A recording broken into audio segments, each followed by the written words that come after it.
এখন থেকে আপনাকে ক্লিয়ার হতে হবে আপনি কি করবেন। এই এমপি নির্বাচনে সাধারণ নিজের ভোটটাকে ভোট মনে করবেন না, ভোট একটি ইবাদত। ভোট কি? একটি ইবাদত।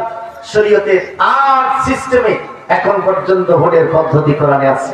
অতএব ভোট একটা যে ইবাদত, এইটা আপনাকে মনে করতে হবে। আমাদের কিছু ভাই ওরা মনেই করে না, আমাদের ভোট এটাই তো রাজনীতি। হায় রে হায়, ভোট মানে ভোট। কিন্তু এই ভোটের ভিতরে অনেক কিছু লেখা আছে ভাইজান।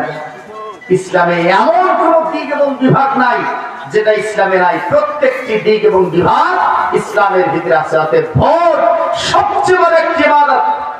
ভাইরা আমার, আসুন, আমাদের কিছু আলেম এখন তৈরি হয়েছে যারা সরকারি আলেম। এরা পাওয়ার যেখানে সেই পাওয়ার পাওয়ার জন্য থাকতে চায়। সামান্য স্বার্থের বিনিময়ে একটা এমপিগিরি পদ পাবে অথবা একটা সার্টিফিকেট পাবে। তারই জন্য বাংলাদেশ আল্লাহ দ্বীন কায়েমের পথে সবচেয়ে বড় বাধার সৃষ্টি করে এ দেশের বৃহত্তম ইসলামী আন্দোলনের বিরুদ্ধে তারা ফতোয়া দেয়। তাদের আকীদা খারাপ, এটা খারাপ, ওটা খারাপ, আসলে নাই। আমরা তাদের ব্যাপারে সমালোচনা করব।